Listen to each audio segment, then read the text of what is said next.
No niin, hyvää huomenta kaikille ja tervetuloa IA5 RoboCloud-webinaariin. Kello on nyt puoli, niin lähdetään webinaarissa eteenpäin. Eli aiheena meillä on tänään, että kuinka automatisoida työtehtäviä ohjelmistorobotiikan avulla. Ja meidän webinaari kestää noin 30 minuuttia. Nauhoite toimitetaan kaikille ilmoittautuneille jälkikäteen sähköpostitse. Ja kysymyksiä voi esittää tuolla questions-osiossa. Pyritään vastaamaan kaikkiin totta kai webinaarin päätyttyä. Mikäli ei ehditä, niin palataan niihin kysymyksiin vielä sitten jälkikäteen sähköpostilla. Webinaari-asiantuntijana toimii allekirjoittanut eli Anssi Pasu. Toimin täällä myyntipäällikkönä IA5 ja levitän robotiikan ilosanomaa täällä pitkin Suomea. Käydään ensin vähän läpi näitä automaation mahdollisuuksia, eli mitä oikeasti robotiikka ja automaatio tarkoittaa. Tämä on vähän tuotu tälle aikajanana tähän, eli ensin meillä on ollut liiketoimintasovellukset, tarkoittaa Wordia, Excelia, PowerPointia, mitkä on alkanut helpottaa meidän työskentelyä, kun tänne ATK-aika on siirrytty. Sen jälkeen ollaan saatu mukaan verkkoliiketoimintaa, eli ollaan saatu sovelluksia internetin puolelle, helpompi pääsy niihin, ei tarvitse välttämättä ostaa lisenssejä. Sitten me ollaan saatu vielä itsepalvelukanavat, eli meidän asiakkaamme voi käyttää näitä itsepalvelukanavia, tehdä osan meidän töistä niin sanotusti itse, eli pystyvät hakemaan asuntoja, täyttää hakemuksia, mitä ikinä itsepalvelussa nykypäivänä tehdään netissä. Sitten meillä on uusimpana ja ehkä trendikkäämpänä sanoina nämä koneoppiminen ja tekoäly. Eli uusi teknologia, mikä käytännössä matkii ihmisen ajattelua ja päättelee asioita. Niin tämä robotiikka, mistä tänään myös puhutaan, niin se on vähän tuolla välimaastossa. Eli se pystyy käytännössä hyödyntämään näitä kaikkia edellä mainittuja asioita. Se pystyy täyttämään nettilomakkeita, se voi käyttää näitä liiketoimintasovelluksia, itsepalvelukanavia, se voi hyödyntää tekoälyä ja näitä kaikkia kun me yhdistellään, niin me saadaan tosi tehokkaita ratkaisuja, mitkä helpottaa meidän arkea töissä. Toteutettiin myös 2023 markkinakysely, kun robotiikka oli vähän lähdössä niin kuin enemmän tuonne nousuun kiinnostuksen puolesta ja 65% kaikista vastanneista koki, että robotiikka ja automaatio voisi auttaa nykyisiä yrityksen haasteita ja parantaa niitä ja saada parempia tuloksia aikaan.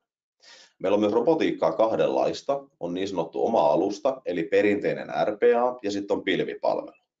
Niin 97% kaikista vastanneista sanoi, että he haluaa mieluummin robotiikkaa pilvipalveluna. Totta kai ymmärrettävää, sillä tämä perinteinen RPA niin vaatii silloin sitten taas asiakkaalta omia palvelimia, omaa osaamista ja pilvipalvelu tosiaan toimitetaan palveluna. No sitten vähän enemmän vielä tästä pilvipalvelusta eli meidän RoboCloudista, eli mitä se oikeasti tarkoittaa, mitä sillä saadaan ja äsken kun puhuin RPA ja pilvipalvelueroista, niin mitkä ne on. Niin RoboCloudissa tämä on nopea vaivaton palvelu. Eli tässä teidän ei tarvitse itse lähteä ostamaan minkäännäköisiä palvelimia, palkata omaa osaamista tai muuta, vaan kaikki tämä osaaminen tulee meidän mukana. Eli meidän asiantuntijat, joilla on 10-20 vuoden kokemus erilaisista automaatiotehtävistä, on käytännössä teidän tukena koko sen matkan ajan. Tätä myöten myös, kun teidän ei tarvitse omia hankintoja tehdä, niin tähän on saatu kiinteä kuukausikustannus, mikä tarkoittaa, että te pystytte täysin keskittyä siihen teidän omaan ydinliiketoimintaan. Ja RPAn kaikki edut yleisesti, tai sanotaan, että tässä nyt ei ole kaikki edut, mutta tiivistettynä. Se on tehokas, se on tarkka ja sillä saadaan paljon ajan säästöä. Robottihan on siitä mukava, että ne ei väsähdä, vaan ne pystyy tekemään ympäri vuorokauden töitä. No, monesti kysytään, että mitä sillä robotilla sitten voi tehdä. Niin meillähän on käyttökohteita paljon ja lähes loputtomasti. Tähän on vähän koottu oikeastaan niitä, että mitkä nyt on yleisimpiä ja isoimpia juttuja, mitä yleensä automatisoidaan. Eli manuaaliset prosessit, monesti taloushallinnon puolella, voidaan käsitellä myynti- ja ostolaskuja, voidaan tehdä erilaisia kiertoja, hyväksyntää, mitä ikinä keksitäänkään. Sitten meillä on tiedonsiirto eli järjestelmien välillä, eli nykymaailmana kun ohjelmistoja on monenlaisia, niin aika harvoin on se tilanne, että ne saumattomasti keskustelisi keskenään, vaan yleensä se on sitä just, että joudutaan sama tieto syöttää useampiin järjestelmiin, niin robotti toimii tämmöisenä tiedon siirtäjänä erittäin hyvin, eli silloin meillä on yhden paikan syötön jälkeen kaikissa järjestelmissä sama tieto aina ajan tasalla. Sitten erilaisia API-integraatioita, eli nyky-REST-API-rajapinnat, mitä löytyy käytännössä kaikista järjestelmistä, niin robotti pystyy todella ketterästi niitä käyttämään. Sitten me saattaa olla järjestelmän vaihtoja, eli meidän pitää suuria datamassoja siirtää paikasta toiseen, niin näitä projekteja tehdään myös yllättävän paljon, että saadaan ne työntekijät esimerkiksi perehtymään uuteen järjestelmään, robotti siirtää tietoa siellä taustalla. Näin säästetään ihan mielettömästi aikaa. Toistuvia tehtäviä, puuttuvia ominaisuuksia, näistä vielä muutamia esimerkkejä myöhemmin, mutta toistuvat tehtävät on niin kuin yleisin ylivoimaisesti projekti, mitä meillä on niin kuin robotiikan osalta. Eli jos mietitte omaa arkea ja joka päivä, joka viikko joudutte samoja manuaalisia asioita tekemään, mitkä on ehkä vähän tylsiä, mutta kuitenkin pakollisia, että voisitte jotain tuottavampaakin tehdä, niin ylivoimaisesti suosituin tehtävä robotille. No sitten RoboCloudin tekoäly, eli webinaariaiheenakin oli tämä tekoäly, niin, miten tämä niin kuin oikeasti nyt sitten nivoutuu tähän robotiikkaan yhteen? Niin tässä on vähän pyritty nyt sitä kuvaamaan, eli meillä saattaa olla 1-2 järjestelmää, sitten meillä on tämä RoboCloud, joka käyttää näitä järjestelmiä, niin se voi myös käyttää samanlaista tekoälyä. Eli se voi esimerkiksi hakea jotain tietoa järjestelmästä A, antaa sen tekoälylle käsiteltäväksi, esimerkiksi hakea tuntikirjauksia tai muita, sen jälkeen syöttää ne seuraavaan järjestelmään. On erilaisia tunnistuksia, voidaan esimerkiksi nettisivuja oikolukea, hakea erilaisia tiivistelmiä, että nyt kun me päivitetään joku asia, esimerkiksi tämä nettisivu, niin mitä me ollaan sinne lisäämässä ja mitä me ollaan sieltä poistamassa, saadaan tiivistelmiä, saadaan tehostettua sitä omaa tarkastustyötä esimerkiksi. No sitten vähän näitä ratkaisuja, mitä me ollaan asiakkaille toteutettu. Tässä nyt ensimmäisenä käydään vähän katsoa just näitä tekoälyasioita. Eli yksi, mitä robotiikka ei osaa, koska robottihan tekee täysin sääntöjen mukaan, niiden ohjeiden mukaan, mitä sille on annettu. Eli se ei tulkitse mitään, vaan se tekee suoraan 100% sen, mitä käsketään. Niin tässä kohtaa tekoäly on meillä tosi tehokas työkalu robotin avuksi. Eli vapaan tekstin tulkinta, niin tekoäly lukee vapaasti kirjoitettua tekstiä ja vertaa sitä annettuihin ohjeisiin. Eli se esimerkiksi tulkitsee tekstikentästä tietoa ja antaa ohjeenmukaisen suosituksen. Meillä saattaa olla siellä vaikka jotain kiireellisyysluokkia tai muuta vastaavaa, että robotin pitää vähän päätellä, niin silloin se ottaa sen tekoäly siihen kaveriksi. Se pystyy vähän päättelemään, onko vaikka just vastaus kielteinen, onko se positiivinen, myönteinen, mitä ikinä. Ja ihminen tekee kuitenkin edelleen ne päätökset tietojen pohjalta, mutta oleellisen tiedon löytäminen on huomattavasti nopeampaa. Meidän ei tarvitse itse käsitellä niin paljon tietoa, lukea niin paljon tekstiä, koska tekoäly on vähän jo suodattanut meille sieltä esimerkiksi just tiivistetysti, mikä joku asia on. Ja tämä mahdollistaa sen, että pystytään käsittelemään suurempia massoja huomattavasti nopeammin. Ja tekoäly on tässä just todella hyvä, eli käytännössä tekoälyn avulla saavutetaan se parempi tarkkuus, joka on edellytys automaatiolle, että se on järkevää. Eli jos tekoäly tai robotti ei olisi tarkka, niin meidän ei kannattaisi näitä toteuttaa. Mutta tekoäly tuo siihen tosi ison etumatkan tällä hetkellä. Toinen asia, mitä ollaan toteutettu, tekoäly työaikakirjausten jaottelussa. Eli käytännössä siinä ensimmäisessä vaiheessa robotti hakee laajasta PDF-aineistosta työajat.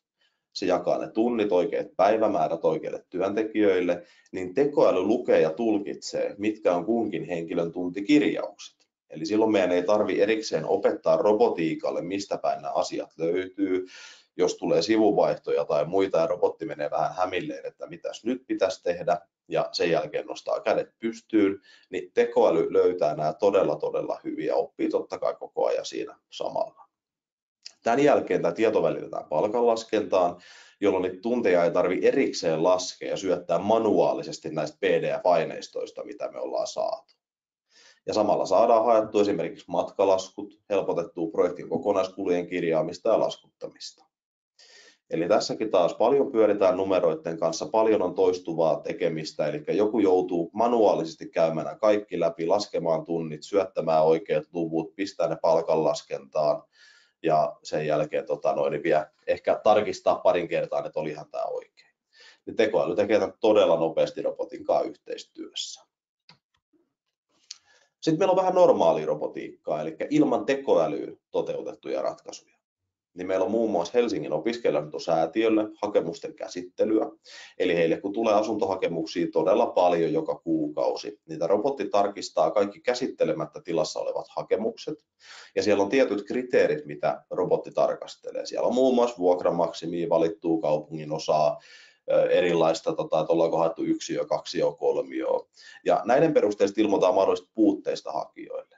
Tarkoittaa siis sitä, että jos mä nyt vaikka haen Helsingin keskustasta asuntoa, mä oon merkannut, että mä haluan 2, mutta mä oonkin merkannut maksimivuokraksi 400 €. Me tiedetään, että 400 € 2 ei löydy Helsingistä, ei varmaan yksiökään, niin silloin tämä robotti ilmoittaa mulle välittömästi, että hei, tämmöistä asuntoa ei löydy. Eli tässä kohtaa, kun meillä on valtavat hakemusmassat, niin robotti suoraan jo kertoo niille hakijoille ne puutteet, jolloin siellä saa totta kai hakijat välittömästi tiedon, josta pitää muuttaa. Heidän ei tarvitse odottaa 2-3 päivää, jos esimerkiksi on joku ruuhka-aika, opiskelut alkaa ja niin edelleen. Ja sitten taas toisaalta asiakaspalvelun työntekijät pääsee heti kiinni niihin oikeasti relevantteihin hakemuksiin, joissa on kaikki kunnossa. Sitten asiakaspalvelu, tiketti- ja palvelupyyntöjen käsittelyyn, niin tässä robotti hakee API-rajapinnan kautta uudet palvelupyynnöt asiakaspalvelujärjestelmästä. Sen jälkeen, kun se on katsonut tietyt tiedot näiltä tiketeiltä, niin se käy niiden perusteella suorittamassa toimenpiteet toisessa järjestelmässä, jonka jälkeen se taas palaa asiakaspalvelujärjestelmään ja merkkaa tämän tiketin tehdyksi. Eli tässä tarkasteltiin oikeastaan muutamaa arvoa, joita robotti katsoi, kävi niiden perusteella tekee toimet seuraavassa paikassa. Eli todella tehokas siihen, että jos meillä on tämmöisiä tikettejä tai palvelupyyntöjä, jos on selkeitä ohjeita, että jos lukee näin, teen näin, niin me saatiin vauhtia sinne asiakaspalveluun ihan mielettömästi, koska ihmisen tekemänähän toi on niin kuin täysin turhaa, kun robottikin voi sen tehdä ja kumminkin huomattavasti nopeammin, niin tällöin asiakaspalvelu jää taas jälleen kerran aikaa oikeasti olla yhteydessä niihin asiakkaisiin ja niihin keisseihin, mitä ei pysty robotiikalla ratkaisemaan, mitkä oikeasti vaatii sitä päättelyä ja ihmisen läsnäoloa. No sitten Porin kaupunki. Varmaan huomaatte, että lista on vähän pidempi, eli me tehdään Porin kaupungille todella paljon asioita. En pureudu hirveän tarkasti nyt näihin, että mitä kaikkea noi pitää sisällään suoriltaan, mutta esimerkiksi taloushallinnon puolella heille on oikeasti aika pitkälti lähes kaikki, mitä pystyy automatisoimaan, niin automatisoituu.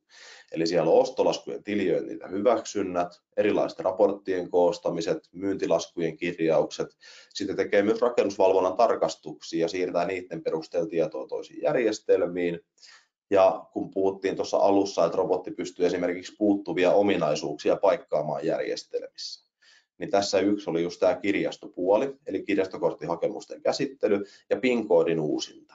Eli PIN-koodin uusintakin oli tällainen, että siellä menee nettilomakkeen kautta asiakaspalvelijalle tämä lomake, missä on kyseisen kirjastokortin haltijan tiedot, kun hän haluaa uuden PIN-koodin, niin nekin ruuhkautti jonkun verran asiakaspalveluun, niin robotti käsittelee tällä hetkellä kaikki PIN-koodien uusinnat sekä kirjastokorttihakemusten käsittelyt.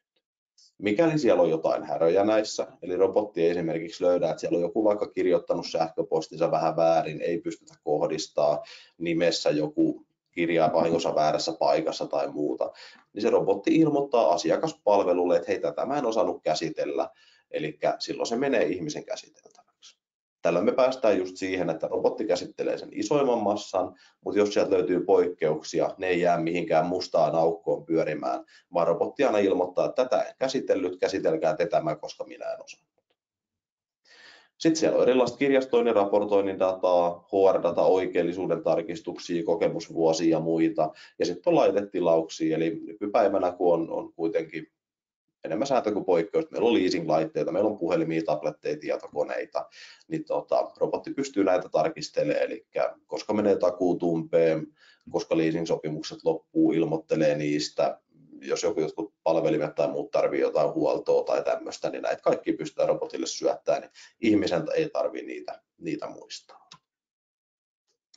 Sitten on tilausvahvistusten käsittely, eli monestihan kun jotain tilataan, niin siitä tulee tilausvahvistus, missä meillä on esimerkiksi toimituspäivä, meillä on määrä, meillä on hinta, millä se laite on tilattu. Niin robotilla on oma sähköpostilaatikko, sinne menee kaikki tilausvahvistukset, jotka sille on opetettu, ja sitten se robotti tunnistaa sieltä tilausnumeron, rivinumeron ja toimituspäivämäärän ja syöttää ne tänne Visman L7-järjestelmään se API-rajapinnan kautta. Tällöin siellä tuotannon puoli, oston puoli ja myynnin puoli, niin heidän ei tarvitse itse käydä aina sähköpostista katsomassa, onko meillä tullut jo joku tilausvahvistus, onko ne jo vahvistanut meidän toimituspäivän, paljonko niitä nyt tulee tuohon toimituspäivään mennessä, vaan kaikki tiedot on valmiina jo siellä järjestelmässä käytännössä minuutti siitä, kun tilausvahvistus tipahtaa sähköpostiin. Nopeuttaa taas niin kuin useamman osa-alueen työskentelyä siellä yrityksessä. No miten sitten, jos tämmöisiä robotteja haluaisi itselleen, mitä ylipäätään tämmöinen palvelunkäynnistys vaatii ja millä tavalla robotiikkaan ylipäätään niin kuin pääsee käsiksi? Aluksi puhuttiin just tästä, että meillä on vanhaa robotiikkaa, tätä RoboCloudia. Tämä on nyt RoboCloudin puoli, eli mitä se vaatii, jos pilvirobotiikkaa haluaa lähteä mukaan. Ensin me pidetään palaveri, määrittelypalaveri, missä asiakas esittelee sen automatisoitavan tehtävän ja me arvioidaan sekä varmistetaan se soveltuvuus sille robotiikalle. Yleensä tämä siis saadaan jo totta kai selville ensimmäisessä tapaamisessa, mutta halutaan olla varmoja. Käydään vielä prosessi steppi stepiltä läpi ja katsotaan, että robotti pystyy varmasti sen toteuttamaan. Sen jälkeen päästään toteutukseen, eli varmistetaan, että meillä on kaikki tarvittavat käyttöoikeudet niihin järjestelmiin, että robotti pääsee niihin käsiksi. Sen jälkeen me dokumentoidaan se robotti, tehdään sitten prosessikuvaus ja sen jälkeen me lähdetään toteuttamaan sitä robottia. Kolmannessa vaiheessa me testataan se, eli me huolehditaan sen robotin ohjelmoinnista ja testaamisesta yhdessä teidän kanssa. Tarkoittaa sitä, että kun me ollaan tehty se valmiiksi, saatu kaikki vastaukset, saatu kaikki mahdolliset säännöt sinne tehtyä, me testataan se teidän kanssa, me näytetään mitä se tekee, miten se tekee sen ja että onhan siellä kaikki mitä on sovittu, onko jotain jäänyt huomaamatta. Jos testaus on ok, mahtavaa, me voidaan laittaa se tuotantoon. Jos ei, eli jos todetaan, että okei, tämä on muuten tosi hyvä, mutta haluttaisiin se ottaa vielä vaikka tämän yhden asian täältä huomioon. Sen jälkeen me niin sanotusti korjataan se osio siitä, testataan uudestaan ja sitten kun yhdessä todetaan, että tämä on mahtava, tämä on hyvä, pistetään se tuotantoon ja sen jälkeen ylläpito on oikeastaan sitten ihan vain jatkuvana palveluna, eli niin mistään muusta ei tarvitse välittää, ei tarvitse olla omaa osaamista. Meillä on hälyt, jos robotti vaikka 3 kertaa epäonnistuu tehtävässä tai jotain muuta vastaavaa, niin me tiedetään se heti ja yleensä ollaan vähän korjattukin se ennen kuin asiakas välttämättä itse huomaa. Mutta hei, suuri kiitos. Jos haluatte kuulla lisää, voidaan ottaa, siis menee just tämmöinen sanotaan 20 minuuttia, että käydään asioita läpi. Katsotaan vähän mitä teillä on ajatuksia. Käynnit luonnollisesti eivät maksa mitään, tuu mielelläni käymään, ota mielelläni Teamsia, voidaan katsoa, että minkälaisia mahdollisia käyttökohteita teillä voisi siellä olla. Hei, suuri kiitos kaikille. Kysymyksiä näköjään ei ole tullut. Se on joko hyvä asia, että esitys oli tarpeeksi selkeä, tai sitten oli liian monimutkainen, kukaan ei osannut kysyä mitään. Mutta hei, tosi paljon kiitoksia kaikille. Toivottavasti tästä oli teille apua ja hyötyä, ja mikäli kiinnostus herää, niin ottakaa ihmeessä yhteyttä. Kiitoksia, mukavat työviikot kaikille.